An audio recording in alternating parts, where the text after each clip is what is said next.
Hey, good evening. Welcome. My name is Michael Swisher. I am with the Department of Human Services and the Child and Family Services Division. And we put together a series of webinars. We've been doing this for a couple of weeks now.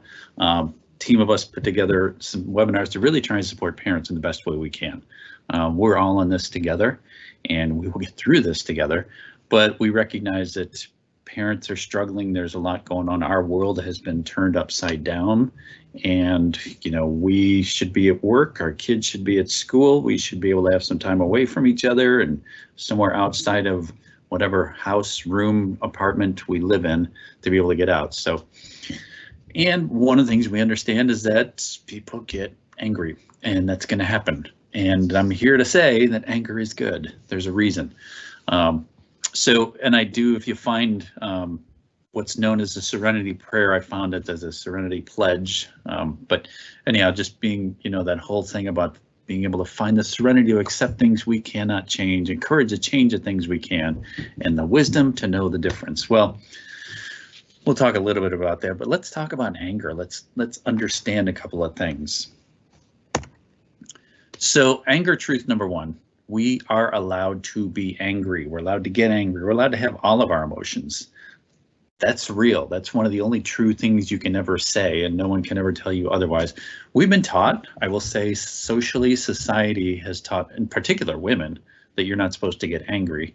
But men as well, we're allowed to get angry. It's one of the one of the emotions we're allowed to express more freely. But even then, within reason, there's a limit, and even it's looked down upon, like get yourself together, calm down, cool down, chill, that sort of thing. So there's a whole lot around anger that's generally considered negative. And I want to be clear, the feeling itself is fine. The behaviors that are anger behaviors, that's where we need to be careful. So let's talk a little bit more though and understand a little bit more about anger. Our anger is a sign. This is why it's important. It's a signal, it's a sign. It lets us know that something turned our world upside down. Something went wrong outside of us that didn't work for us. Something happened to us we didn't like, or something didn't happen to us that we wanted to happen. So it's helpful. That's why it's good to have anger, acknowledge it. What gets tricky sometimes, anger is a tricky emotion because it expresses itself, it comes out, but it's often masking other things.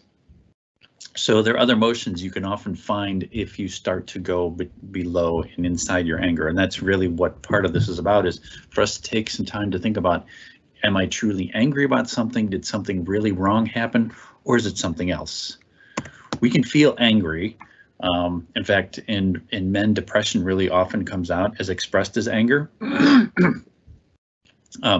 So it comes through as sadness. Sadness can be expressed as anger. It can mask and hide our sadness. So sadness is a loss of someone or something. Okay, anger can mask fear. Fear, there's danger, real or perceived. We're living in a place of fear right now. We're all wearing masks and gloves and hand washing and hand sanitizer and wiping everything down.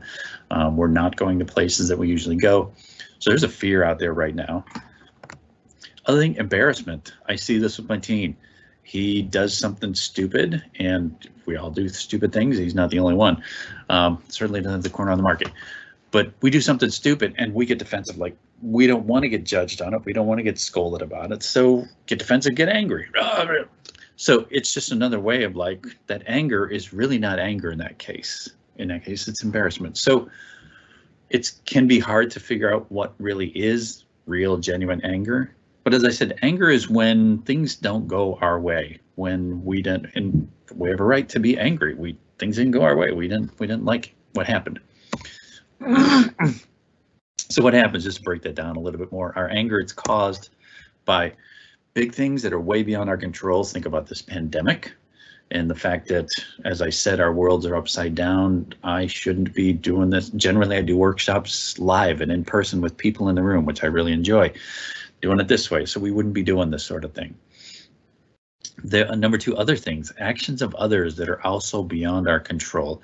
Driving down the road, I can't say anything or do anything about the guy that cuts me off or the people that refuse to use their turn signals.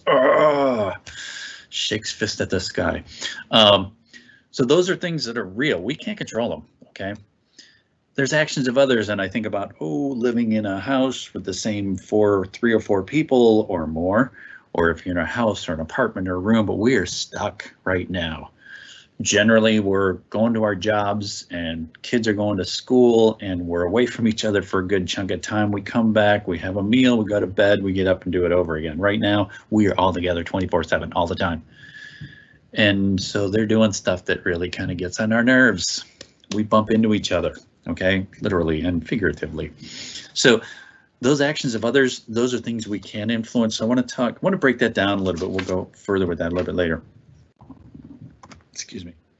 But this brings us back to that whole serenity pledge and the idea of being willing to accept things that we cannot change, courage to change those things we can, and the wisdom to know the difference. Can we talk about that wisdom for a sec? Let's talk about the brain, because that's where that wisdom is, right? So someone gets angry. Me, I have an issue with anger. It happens. And so we get angry, and what happens? So the brain, those emotions are really in the right half of the brain. That's where all the creative stuff and all that sort of la things, but also all of our emotions, our feelings are on the right hand side of the brain. The left brain is really about, analytical and numbers and writing and words and that sort of thing. So our anger is, we're over here. Okay, we are not in a place where we can be analytical and stop and consider that maybe the results of our actions, if we act a certain way, it might not turn out good for us or might have an impact on it. We're not there. Okay, and these two hemispheres don't communicate with one another. So we're over here. Let's look at this a different way. When we get angry, there's this little part of the brain, the amygdala, okay? Also known as the reptilian brain, as you can see the little lizard there. That is our survival brain. Anger can come because we feel threatened, by the way. Threatened by our kids, you say? Yes, of course I say. A friend of mine actually shared this idea that we are threatened, our values are threatened when our kids are doing things that we don't appreciate or really like. For me, honesty is a huge thing. So when one of my kids lies, that's a threat. That's a threat to me. Okay, I perceive it that way. I feel it that way. Responsibility, taking care of your things, doing what you're supposed to do. When that doesn't happen in my house with my kids, I got 2. That's perceived. It comes to me as a threat. Other places we feel threat is our self-worth. My kids are an expression of me. Our kids are expression of, they're out there in the world doing things, hopefully doing well. And when they don't, then it's like, oh, that's not me. Third is our authority. Hey, I'm in charge. I'm the dad. My spouse, my wife, she's the mom. We're in charge. We're the adults in the room. You're supposed to be doing what we say. When they don't, which happens, it happens starting at 2 years old. Remember that? No. So when they question our authority, we feel threatened. What happens when we're threatened? Where are we? Where are we in our brain? We're here. Okay, we're in that reptilian brain. What are our threat responses usually? Fight or flight. So where's the part of our brain where we can do that thinking and decision making and thoughtful processing of information? It's right up here, the prefrontal cortex. So ultimately, we get to this anger truth number 2. When we're angry, we're not the best part of our brain. Okay, we're either stuck here in the right hemisphere or we're stuck here in the reptilian brain. So we end up doing what? Yeah, remember that fight or flight thing? When you're a parent and you're the adult and your kid doesn't do what you want them to do, we tend to fight just because we're bigger than them, right? And we have that authority, right? So not always what we want to be doing. And, it happens. There's yelling, sometimes there's hitting or, other physical throwing things, cuss words going at kids.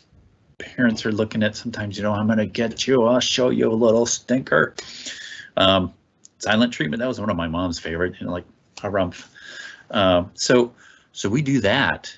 What do we get back? Leo, my colleague who is actually on this, he's helping out in the back room here, so to speak. He did a thing on empathy earlier, and he really made a really strong point that kids learn emotion and empathy from their parents. So when we're doing stuff like this, what are we getting back? Same thing. Yeah, I'll show you, Mom. I'll show you, Dad. So we get the defiance, we get the yelling, and we get the cuss words when I get to a certain age. Yes, I get those. Throwing things. So they do that back to us. I'll show you. I'm going to get them back. They're sitting there plotting in their room. So do we want to be doing this? Do we want to be reacting in this way from our anger? Remember I mentioned earlier that anger is okay. It's the behaviors around it that aren't. This is what we get. This is not where we want to be. And I do like to bring this up that children in particular may not remember what you said. They may not remember what you did, but they will remember how you made them feel. Are you making them feel small? Are you making them feel powerless and helpless? Or are you giving them a chance to really make decisions and do some things and help out? So how can we help ourselves with this? I'll go back to, I was actually on a webinar a couple weeks ago. I thought it was phenomenal. And that's kind of what I wanted to bring here to you today. Like, let's look at this anger. And so Dale Malin is her name, excuse me. And she throws out this idea of fib. She says a fib every once in a while is a good thing. And it's really breaking down the idea of feelings, the issue, and the behavior. So the feelings is, that anger. What's the issue? What is it that caused it? And the behavior. Let's explore a little bit more, go into this. So feelings, we need to acknowledge that we have our own feelings. This is something this is a big learning for me. The big feelings, sure, we all know that. We can see that those are pretty easy to recognize and know. I'll make a little point here, just making sure that we're clear. Is it really anger, or is it, is it fear, or is it what are the other ones? Oh, geez, embarrassment, fear, and the other one, sadness. Thank you. So anyway, is it really anger? So, okay, it is. We're allowed to feel that. The big ones are pretty obvious to us.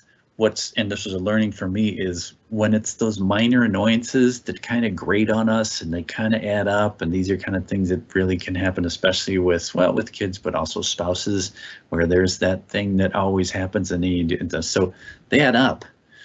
But you may dismiss them because it's just that's that again. Her point was really acknowledge it, stop and validate. You know what, I didn't like that. Pay attention to it and be able to say, you know what, I didn't like that.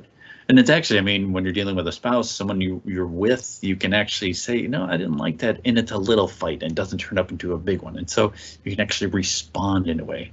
So acknowledging, yeah, I got these emotions, but some of this takes a little bit of work.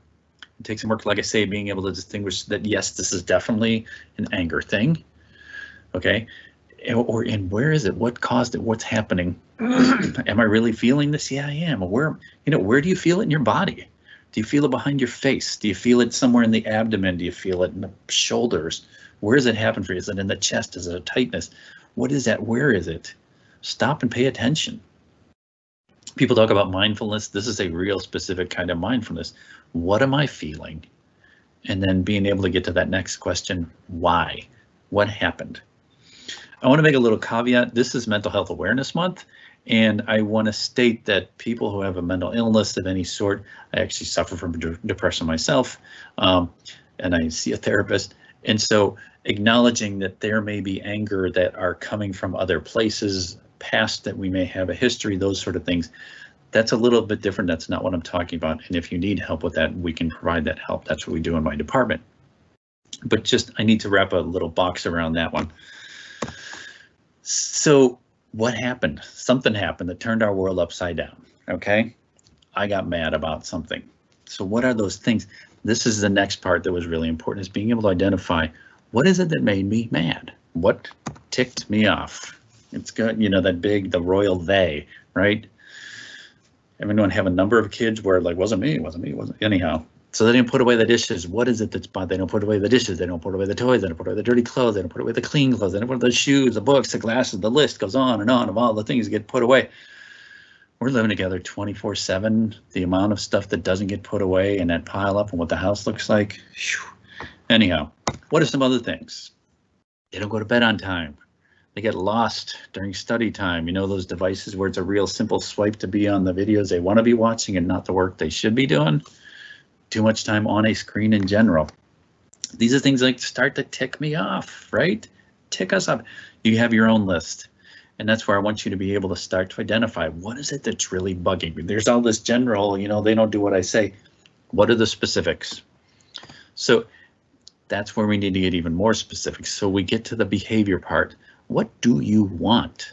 Being able to be clear for yourself so that you can be clear to others. What do I want here? Dale Malin, when she was doing this, she talked about jumping on the couch. The kids jumping on the couch, and it was a really nice example because, well, when she asked the audience, what is it you want? And someone said, well, I want the kids to stop jumping on the couch. No, that's not what you want. What is it you want? And she ultimately got to, you want a nice couch. I can't afford new furniture until you're out of college, kids. So I've got 15 years we got to get out of that couch, okay? So I want a nice couch. You want to be jumping on it. This isn't working. If I can identify that and get to that point, then I can have an actual conversation with said kids about what they could be doing with their energy. So how can we get more specific about these things? So we come up with some expectations that are very clear. I want things to get put away. Good, specific. I want to be able to go to bed by 10. I want my kids to stay focused on their studies. I want less time on screens. So if you'll notice, these are specific, but not quite. Let's go a little more. I want things to get put away within 10 minutes after you're done using them. So when my kid gets up and has breakfast and he serves his breakfast and he leaves stuff out, I'm very clear. Within 10 minutes, I want that done. There's no question for him about what is expected. So I can make that clear to him. It's easier for him to comply, and guess who doesn't get frustrated? Me. What are some other examples? Going back to kids can focus on their studies, and I think reasonable expectations, depending on the age of your child, for 15 minutes without interruption. Younger kids, 6-7 minutes, maybe 6-7 years. Older kids, they should be able to go 20 to 30 minutes. But know your own kid. You know what's a reasonable amount, but be able to state that this is what I want. Let's go to some of those screen rules. The general, they spend too much time on screens. Okay, so what do you want? I want no more than 3 hours on our devices in a day. I want devices off by 9 p.m. I want no devices during meals. I want kids to take an hour break after they've been on for now. Whatever, lay out the expectation as specifically and clearly as possible. If you've got a no, don't, or a stop in it, you'll notice I do have no devices. But when you're saying, I want you to stop doing, no, what is it I want you to do? I want you to be on there no more than 3 hours in a day.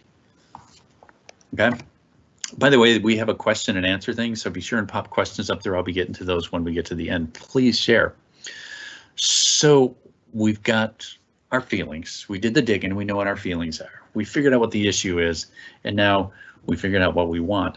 Being able to give clear instructions. I want to talk on this just briefly. Getting their attention, that yelling across the room sort of thing doesn't quite work. You got to be able to see eye to eye. Firm, kind voice. We do not need to be sharp about it. Okay, especially we've calmed down. We figured out what the issue is. We know what this is. So here's what I need you to do. I want you to get on board with me. Be brief. We do not go into long explanations of how many times you told them to pick up the socks off the floor. That doesn't matter. I want you to pick up the socks off the floor. That's what I want. Straight and simple. Otherwise, it starts to sound like a lecture. Okay, we don't want to go there. Tell them what you want them to do. I want you to pick up the socks from the floor and put them in the hamper where they belong. Give them time to do it.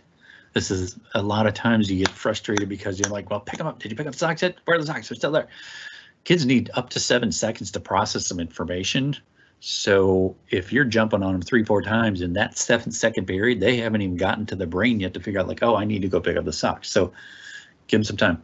As they get older, when you get teens, you don't want to be on top of them waiting until they pick up the socks.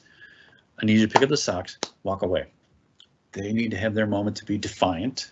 So let them have it, walk away, and then come back later like, hey, socks, still there, get them gone, okay? So other things for us to consider. Okay, we've talked through our anger and how to manage and what to do. Be clear and take a moment to also look at what's happening in particular with your kids.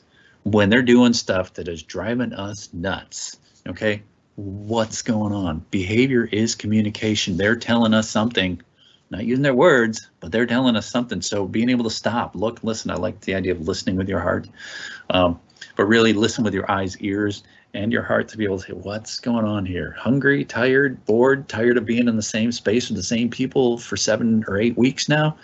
Could be any of those. Being able to identify that. Breathe. Breathe. Remember the lizard brain? That's what we got here. So if you look at the picture, you see the lizard. Take a moment. And so there are brain chemicals that happen when we get angry, when we're back here. in order for those to reabsorb, it needs about 60 to 90 seconds. So if we can take 10 to 12 breaths, that gives us that time. And friends of mine who've done breathing retreats actually have said, breathe in for 6, breathe out for 9. So if you're going, breathing out longer, for some reason, don't know why, I don't question it, but it sounds good, it works well. Breathing in and breathing out longer. So if you can do that 10 or 12 times, and this is worth practicing, really, just practicing when you're not upset. But if we can do that, it creates a space and time for us. Hey, get your kids on board too, let them be part of the breathing because they might be having some of their own anger issues. So breathe. It helps us get into that part of our brain or this part of our brain. We can be thinking and making the right decisions. So another thing about behaviors, when we're faced with behaviors, really faced with our kids' behavior, excuse me, is really, what's our goal? Is it, I want my child, and we do, I want my child to grow up to be a responsible, caring, generous adult. Great.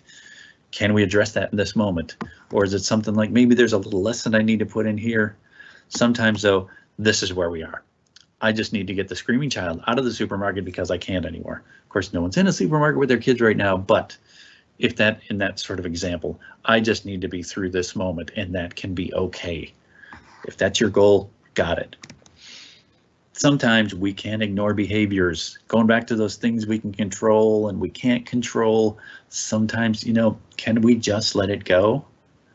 If it's something that's really going to grate on you, bug you, okay, you got to stop. You got to do that digging. You got to figure out what the issue is. But sometimes, like, what? I don't need to fight this battle. It's okay.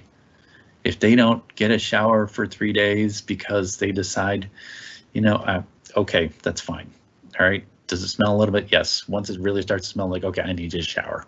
Okay, because I want to be able to smell nice things in my home. Okay, so we can ignore behaviors unless, of course, you got a kid who's trying to stick a knife in an outlet. We don't ignore some of those. You need to jump on those. But so just ways to really think about how we can be responding as opposed to reacting and understanding some of their own behaviors. Last thing I want to say, there's not last. I say that like 3 or 4 times. One more piece I want to make about interaction with our kids, that we're giving them choices when we're faced with something we don't like what they're doing, being able to provide them with options. I need you to put the screen down. Okay, you can do that. You can put it on the counter. You can hand it to me. What's going to work for you? I just gave you a choice. All of a sudden, I'm not the authority demanding something. It's like, you got to put it here, you put it here. What's it going to be? They have a choice. Okay, it helps to cut down on power struggles. So this other thing, these popcorn things, Julie and John Gottman have done tremendous studies on couples, and they actually identified scientifically like couples who have 5 positive things they say to their spouse versus 1 negative. If they can hold that ratio, they will stay together. They've done some ridiculous 94% predictions on 700 couples. When they looked in 15-20 minutes, they saw this ratio, they were going to stay together. If they didn't see this ratio, they were not going to stay together. Think about that for you and your kids. What if you took some popcorn seeds, put 10 in each pocket at the beginning of the day, and when you say something positive and supportive to your child, you take it out of your left pocket, you put it in the right. When you say something negative or critical or sharp to them, take it out of the right and put it into the left. You can check in throughout the day, but at the end of the day, how many more do you have on either side? That's a way to measure yourself without really having to think too much about it. But like, am I doing this the way I want to? What can I do differently? Okay, so what can we do differently? Start by acknowledging our feelings, finding out, digging deep and figuring out what it really is. What's the issue that's bugging me? How can I state that in a way that gets me to what I want? And then engage in that, have that conversation. It may not be perfect, but we'll get our world back, okay? So that wraps up what I have to offer. I want to point out that I'll check and see if there's any Q&A, but all of this will be available. The slides will be available on the website. There's also a link. These will get posted to YouTube, but there's a link on that site, apcyf.arlingtonva.us/parent-support. This is all part of Child Family Services Division, our series. By the way, our series of mental health awareness events continues. Tonight we had empathy earlier in the evening with Leo. Next week I'll be back with talking about love, listen, LUV, listen, understand, and validate. with the focus and thinking really about teenagers. We've got more coming in the rest of the week, so check out our website to find out more. I will say thank you to everyone here, and let's take a look and see what we might have in the Q&A. So let me get to this. I'm going to read, how can we help a 5-year-old to cope and deal with frustration, not getting things his way, especially on these times, not being able to play with his friends and teachers? So I want to, that's a fabulous question. So I'll read it again. How can we help a 5-year-old boy to cope and deal with frustration, not getting things his way, especially right now? He's not able to play with his friends. He's not able to be with his teachers. That is so hard for him and you.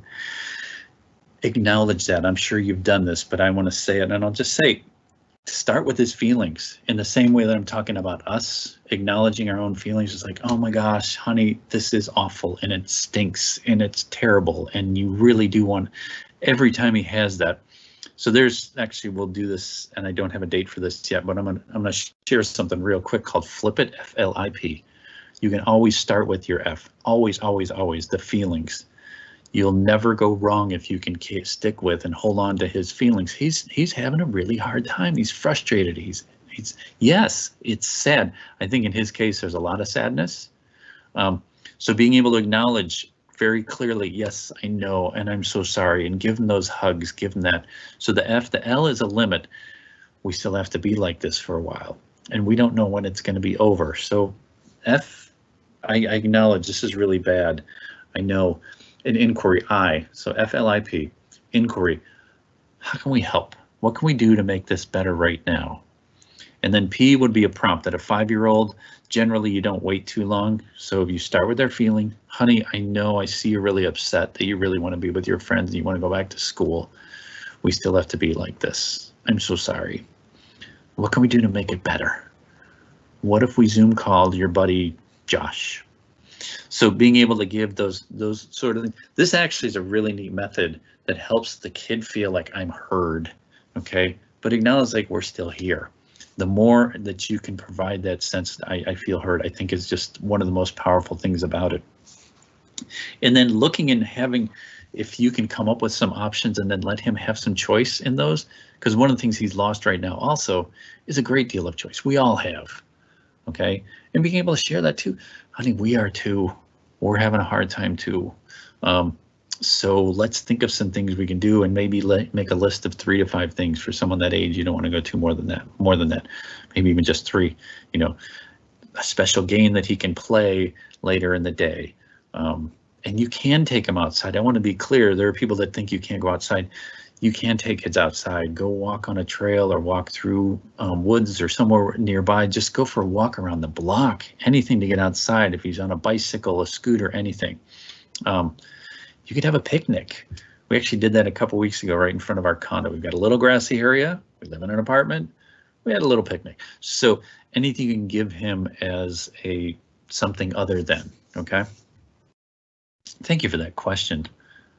Somewhere it says there's 2 questions, but I only see one, and oh, there it is. Oh, Dad sometimes uses his booming voice, which is scary, but works. Is that okay? Yeah. So a couple things I want to say. Booming voices, what is the impact? What do you want to have on the child? Do you want to scare your child, or do you want them to follow some instructions? So if the booming voice gets you, you know, what's your end goal? Is your end goal to get the socks picked up off the floor, or the kids in bed, or whatever? Okay. Is your goal to have that relationship with your child that they know they can come to you when they have issues? Where do you want to be? And there are times, and I will say, kind of like, you're going to get mad, and that's okay. We're all going to get mad. I do it. And do I yell at my kids? Yes, I do. Do I yell at my wife? Yes, I do. Okay, we all do. The goal is not to. The goal is to try and come up with ways that we can engage better. But please don't beat yourself up because you yelled at your kids or you used a booming voice. Sometimes you need to do that. Sometimes I need to say, stop now. When you got a kid who's about to stick a knife into a plug, I'm going to say, stop now. If I've got a child who's poking fun at his sibling, I will step in and say, stop now. So absolutely firm, clear, certainly. If that's the go-to and the only thing you do all the time, let's figure out another way. But if that booming voice is coming out of because I know I can use that right now, I can work, great. If that booming voice because I'm really mad about something, do a little fib, okay? What are the feelings there? What is it? And what can I do? How can I have a conversation around what that child is doing or not doing? All right. Thank you so much for being part of this. I appreciate that. I love being able to share this. I love the good questions. I hope I've answered some things. If not, did I bring up, is my email still up there? I think it still is, yeah. We welcome questions, welcome any sort of feedback. If there are topics you would like to see here, we welcome those suggestions as well. Send me an email. We are a team, we work together. We'll be meeting on Monday. So to figure out what else we're gonna be doing, okay? So thank you very much. And I'm gonna go ahead and sign us off. And I appreciate you guys. Have a wonderful evening and a wonderful week. And we hope to see you another day.